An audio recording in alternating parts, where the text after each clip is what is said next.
Assalamualaikum warahmatullahi wabarakatuh. Saya Talita Tolo Setiawan dari kelas 72 ingin mempresentasikan tugas bahasa Indonesia tentang fabel wayang yang berjudul Kelinci dan Kura-Kura.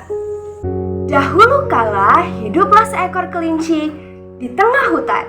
Kelinci ini terkenal karena bisa berlari cepat dibandingkan dengan hewan-hewan lainnya yang ada di hutan ini.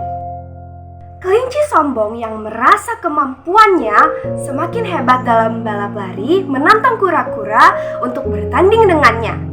Kura-kura yang rendah hati pun menerima ajakan si kelinci. Aku akan menerima tantanganmu, kelinci.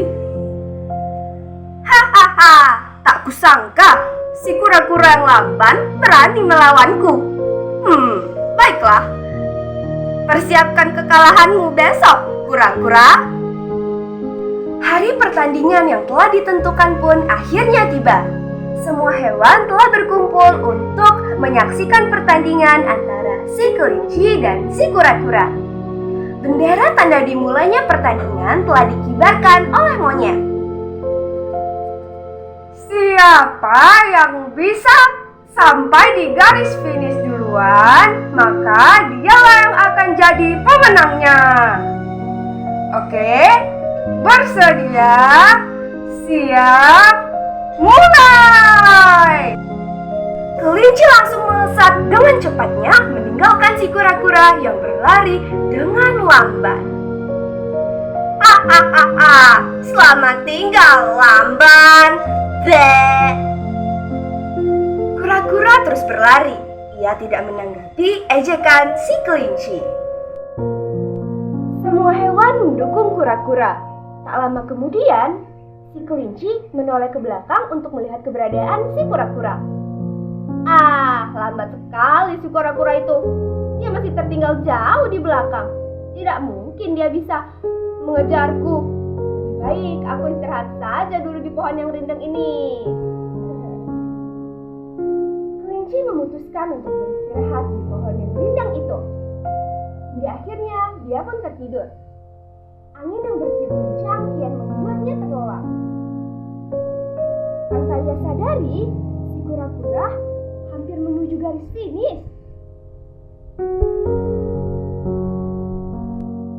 Kura-kura terlihat kelelahan, namun ia tetap semangat untuk menyelesaikan pertandingan ini.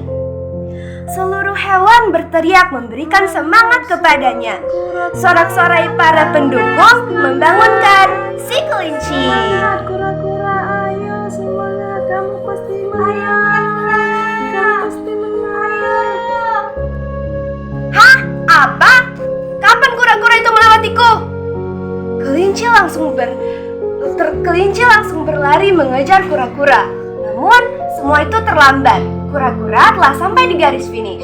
Kura-kura dan semua hewan-hewan yang mendukungnya bersorak kegirangan. Semangat ayo kura-kura, kamu menang. Selamat kura-kura, kamu menang. Selamat kura-kura. Apa? Aku kalah dengan kura-kura lamban itu? Tidak mungkin. Kelinci itu tertunduk malu. Ia tidak percaya bahwa ia telah dikalahkan oleh kura-kura. Aku akui, aku kalah darimu, kura. Aku terlalu meremehkanmu selama ini. Tidak apa-apa, kelinci. Aku hanya minta satu hal darimu. Berhentilah sombong dan meremehkan kemampuan orang lain. Iya, maafkan aku. Pertandingan ini telah menyadarkanku. Aku tidak akan sombong lagi. Semua hewan menyambut kelinci dengan hangat. Mereka pun bergembira bersama-sama. Demikianlah akhir cerita Kelinci dan Kura-Kura. Pesan moral yang dapat kita ambil dari cerita ini adalah jangan bersikap sombong dan meremehkan orang lain, karena setiap orang memiliki kelebihan dan kekurangannya masing-masing. Terima kasih. Wassalamualaikum warahmatullahi wabarakatuh.